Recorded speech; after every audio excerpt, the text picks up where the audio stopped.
Hello friends, आज हम लोग उत्तराखंड सिविल जज जूनियर डिवीज़न परीक्षा 2022 में जो अभी हाल में ही प्रश्न पत्र आया था उसका सॉल्व करने चल रहे हैं।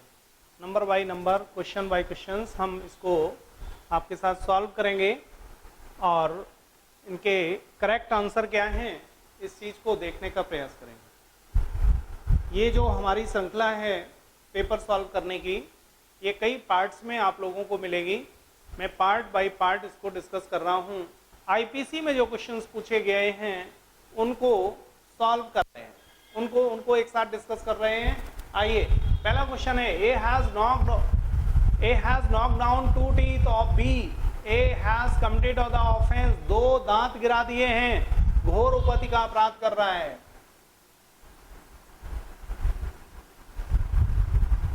Definition of criminal conspiracy is given.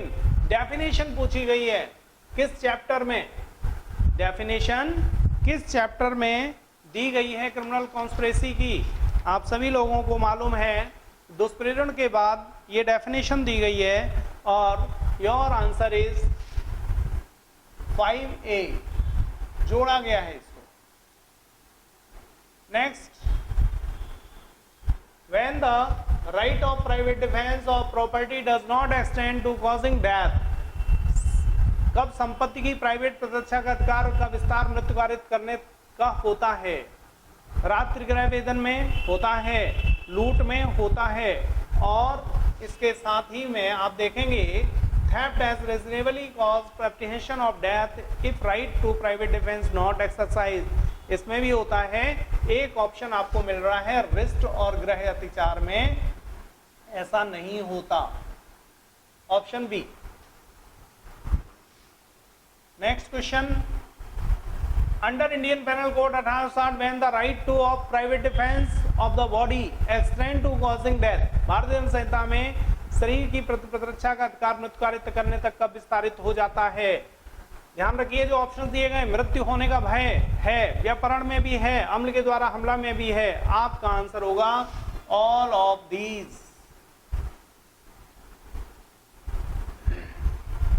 तीसरा, A joins and insurrection against the government of India, A has committed the offence of. बहुत से लोगों को कंफ्यूजन होगा, राजद्रोह का अपराध, राजद्रोह का नहीं है, ये सेक्शन 121 के अंतर्गत आने वाला 121 का ये इलस्ट्रेशन है। दैट्स वाई आपका आंसर होगा भारत सरकार के विरुद्ध युद्ध करने का। सेक्शन 121 भारत सरकार के विरुद्ध युद्ध करने का अपराध से संबंधित है। 98, which one of the following section of the Indian Penal Code is based on principle of dolly in capex? dolly capex और dolly in capex, 82 और 83। 82 डॉली इन कैपेक्स और डॉली कैपेक्स 83, तो आपका आंसर यहां पर होगा 82।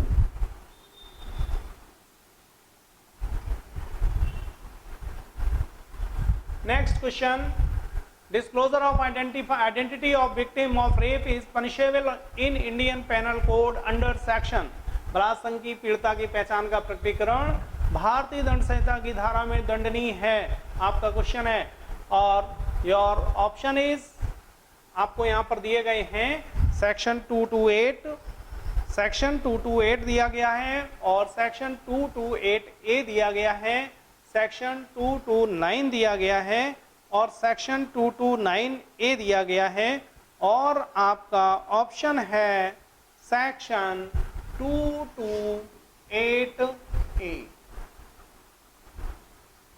It is your answer.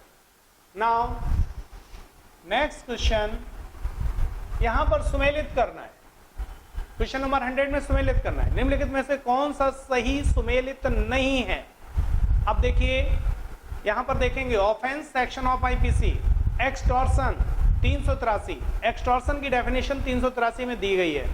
इसका मतलब ये हुआ कि ये सही सुमेलित है, ठीक है ना, यानी कि ये सही सुमेलित हो गया।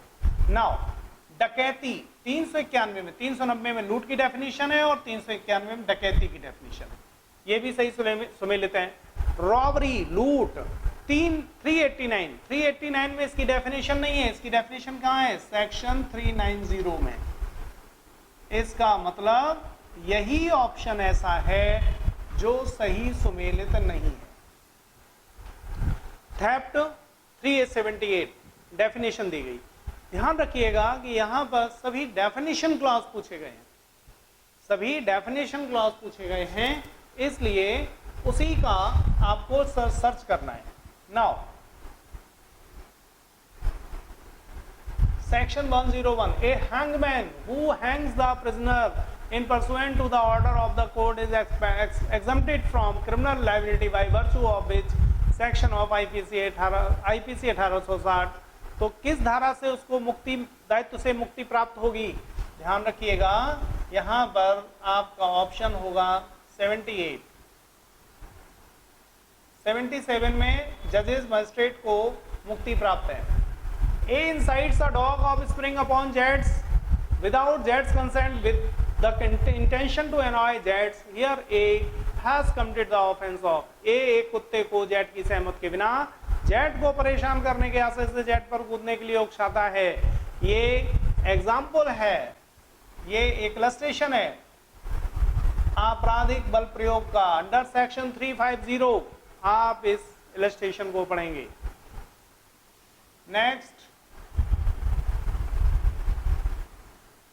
A instigate B to murder C, who refuses to do, A is guilty of। ध्यान रखिएगा, अगर कोई किसी व्यक्ति को अपराध करने के लिए दुष्प्रेरण करता है तो वो दुष्प्रेरण करता है। अपराध का दुष्प्रेरण होता है, तो इस बात से कोई फर्क नहीं पड़ेगा कि उसने रिफ्यूज कर दिया, उसने अपराध नहीं किया। दैट्स वाई वो जो व्यक्ति दोषी होगा वो किसके लिए होगा? हत्या करने का दुष्प्रेरण। योर आंसर इज हत्या करने का दुष्प्रेरण। Now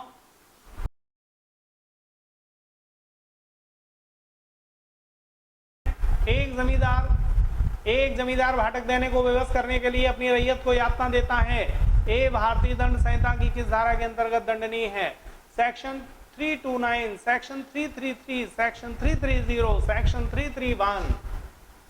your answer is 330।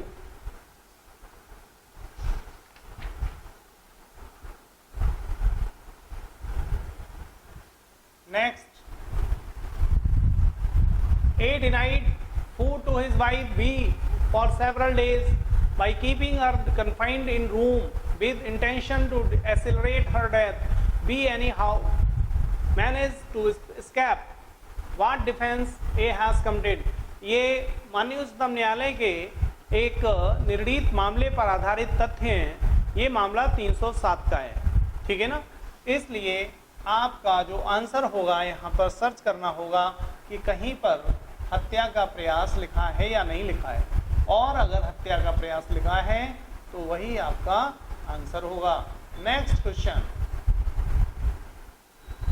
The offence of theft is punishable in IPC under. भारतीय दंड संहिता में चोरी का अपराध दंडनीय है अंतर्गत धारा। ध्यान रखिएगा, इनमें सभी धाराओं में 378 में परिभाषित है, 379 में दंडित है, 380 में दंडित है, 381 में दंडित है। तो अब हम इसमें आंसर क्या लगाएं? ध्यान रखिएगा, साधारणतः 379 में दंडित है।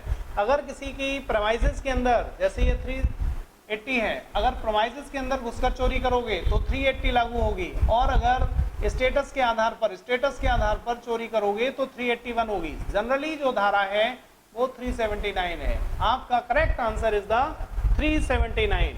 यहां पर आपको परेशान किया गया है, एग्जामिनर ने इस क्वेश्चन में आपको कंफ्यूज करने का प्रयास किया है। भारतीय दंड संहिता के अंतर्गत पीछा करने का अपराध के रूप में जोड़ा गया है। 2013 में अमेंडमेंट किए गए थे, 2013 के अमेंडमेंट से जोड़ा गया। बहुत सरल क्वेश्चन आंसर है ये, कहीं पर इसमें आपको इधर उधर कंफ्यूज नहीं होना है। नेक्स्ट, निम्नलिखित में कौन घोरोपति की श्रेणी में नहीं आता? किसी की हड्डी तोड़ना, अगर हड्डी तोड़ दोगे घोरोपति है। एमैस्कुलेशन घोरोपति है। अस्थायी रूप से किसी की आंख की दृष्टि विच्छेद और ऐसी उपज जिससे पीड़ित को कम से कम 20 दिन तक गंभीर शारीरिक कष्ट हुआ हो, ये भी घोरोपति। अब यहाँ पर ध्यान देना है आपको, अस्थायी रूप से, अगर ये स्थायी रूप से होता, अगर ये स्थायी होता तो घोरोपति होता, लेकिन ये कैसा है? अस्थायी है। इसलिए आपका करेक्ट आंसर यही है, यानी कि ये घोर उपाधि का एग्जाम्पल नहीं है। भारतीय दंड संहिता की किस धारा में आत्महत्या का दुष्प्रेरण परिभाषित है? आत्महत्या का दुष्प्रेरण परिभाषित है 309 में आत्महत्या परिभाषित है। 305, 306 दो धाराएं हैं। यहां पर आपका करेक्ट आंसर 305 नहीं बल्कि 306 होना चाहिए। 306।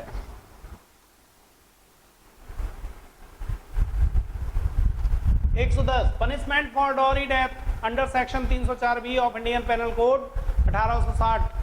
भारतीय दंड संहिता 1860 में 304B के अंतर्गत दहेज मृत्यु के लिए दंड है। दहेज मृत्यु के लिए दंड आजीवन कारावास, 7 वर्ष का कारावास, 10 वर्ष का कारावास, अवधि 7 वर्ष से कम नहीं होगी किंतु जो आजीवन कारावास से दंड नहीं होगी। 304B को आप पढ़ेंगे तो your answer is this, right. इसके बाद अब आ जाइए, निम्नलिखित को सुमेलित कीजिए। निम्नलिखित को सुमेलित कीजिए। सुमेलित करना है और उसके बाद नीचे आंसर्स देना है। बलवा, दंगा, दुष्प्रेरण, ठीक है ना, और अटेम्प्ट कमिट ऑफेंस, अपराध करने का प्रयत्न। प्रयत्न को 511 के साथ आप जोड़ दीजिए। प्रयत्न को आप जोड़ेंगे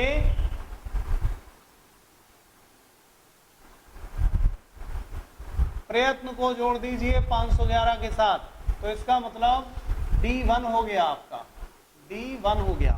नाउ इसके बाद दंगा को 159 के साथ जोड़ दीजिए, इसका मतलब B1 हो गया, B1 हो गया, सॉरी B4 हो गया।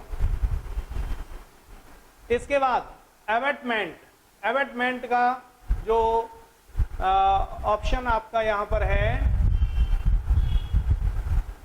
107, इसका मतलब C3 हो गया। अब बचा ए में क्या हो जाएगा? ए में एक ऑप्शन बचा, दैट इज 2, ए का 2।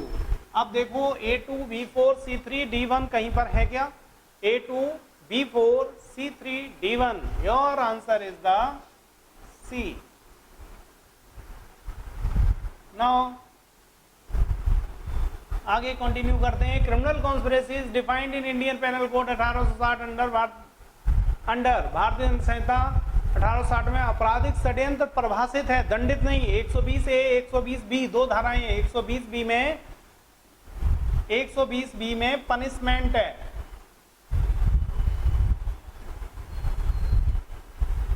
और 120A में डेफिनेशन है। तो your answer is this. Now A causes Z to go within a walled space and locks Z in, A shall be guilty of।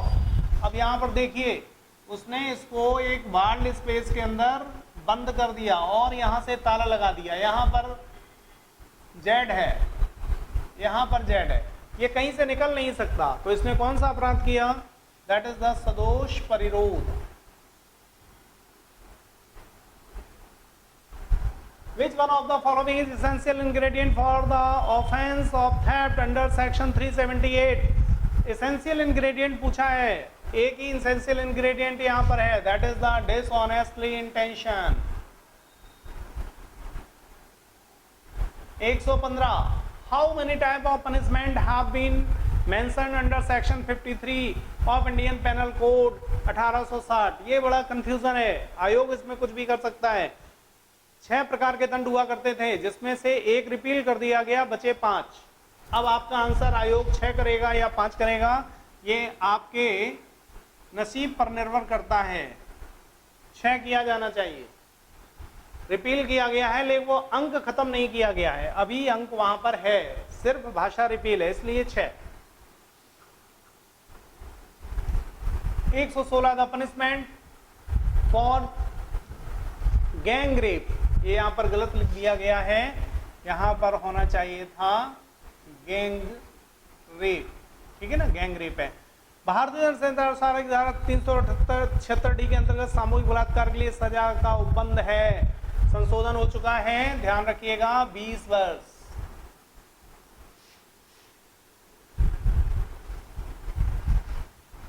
Next question,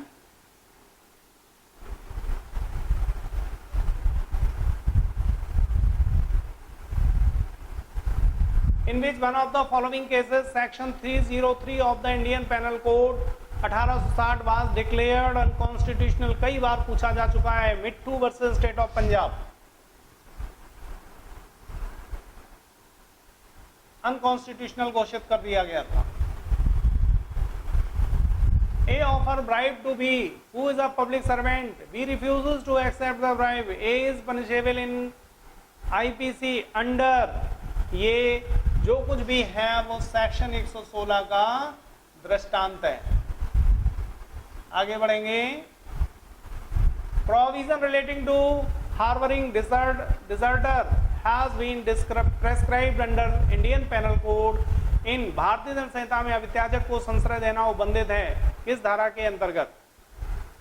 भारतीय दंड संहिता में संश्रय देना उबंधित है किस धारा के अंतर्गत? सेक्शन 119, क्वेश्चन 119 में हम लोग डिस्कस कर रहे हैं। पहला ऑप्शन आपका है सेक्शन 131, दूसरा ऑप्शन है 135, तीसरा ऑप्शन है 136 एंड चौथा ऑप्शन है 137। आप 136 में इसका प्रोविजन प्राप्त करेंगे। A puts jewels into a box belonging to Z with the intention that they may be found in that box and that his circumstances may cause, यहाँ पर जो लिखा गया शब्द है वो थोड़ा सा गलत हो गया है, यहाँ पर लिखा जाना चाहिए था जेड। ये जो शब्द है that is the said. Said to be counted of theft, A has committed the offence of. तो यहाँ पर जो ये अपराध कर रहा है वो मिथ्या साक्ष्य गढ़ रहा है, मिथ्या साक्ष्य गढ़ रहा है। ठीक है ना, right. Next question is negligent act likely to spread infection to disease dangerous to life is prescribed in IPC under।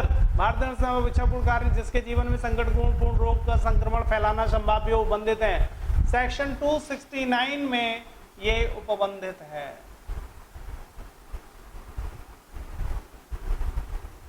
Next question, भारतीय दंड संहिता में जीवन परिभाषित है सेक्शन 45 और सेक्शन 46। सेक्शन 46 में मृत्यु, सेक्शन 45 में जीवन।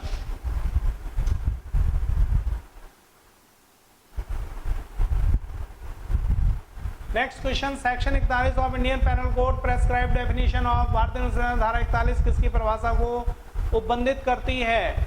विशेष विधि और स्थानीय विधि, दो शब्द यहाँ पर, दो ही में इन्हीं में कंफ्यूजन होगा। विशेष विधि सेक्शन 41 और स्थानीय विधि section 42।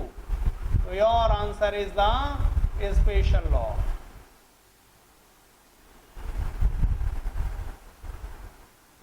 A instigate B to instigate C to murder Z. B accordingly instigate C to murder Z and thereby C commit the offence on which instigation. Who shall be guilty for committing the offence of murder? इस question पर थोड़ा सा ध्यान रखने की जरूरत है। कुछ ही क्वेश्चंस हैं जो आयोग ने थोड़ा सा ऐसे पूछ लिए हैं जिसमें कि आपको मस्तिष्क अप्लाई करने की जरूरत है। यहाँ पर ध्यान दीजिए, पूछा गया है आपसे कि कौन हत्या का अपराध करता है। तो जो हत्या करेगा वो हत्या का अपराध करेगा, न कि जो दुष्प्रेरण करेगा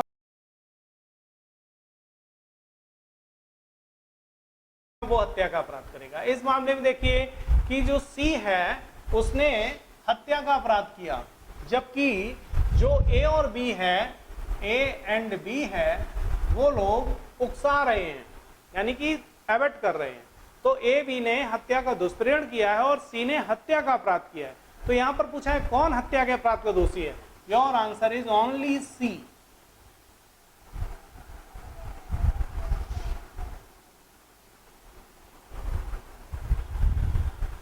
भारतीय दंड संहिता की धारा 22 में वो बंद है। धारा 22 डेफिनेशन क्लॉज है। धारा 22 में जंगम संपत्ति डिफाइन की गई है।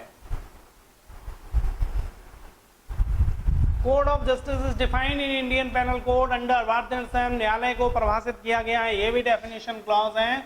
और सेक्शन 20 देखिए, सी सेक्शन 20 में न्यायालय को डिफाइन किया गया है। A by pleading as diamond article which he knows are not diamond, intentionally deceives Z and thereby dishonestly induces Z's lend money. The what offense has been committed by A under Indian Penal Code? ये option, ये जो है वो illustration दिया गया है, it is related with the cheating. 415 को पढ़ेंगे आपको मिल जाएगा, section 415। Next 489A of Indian panel Code related है किससे? करेंसी नोट या बैंक नोटों का कूटकरण। अच्छा क्वेश्चन पूछा है, करेंसी नोट या बैंक नोट का कूटकरण।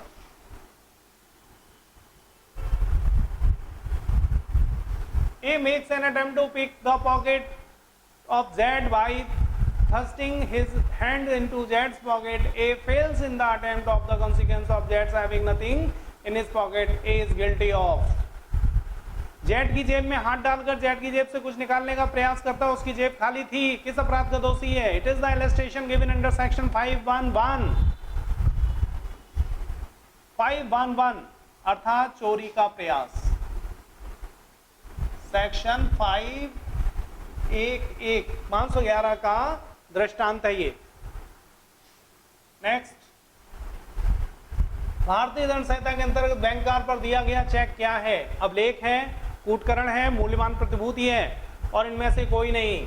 ध्यान रखिएगा, हमने मूल्यवान प्रतिभूति की हम लोग डेफिनेशन पढ़ते हैं, उसमें ये इसी के अंतर्गत आता है। इस प्रकार से जो परीक्षा में आए हुए क्वेश्चंस आईपीसी के हैं वो हम लोगों ने डिस्कस किए।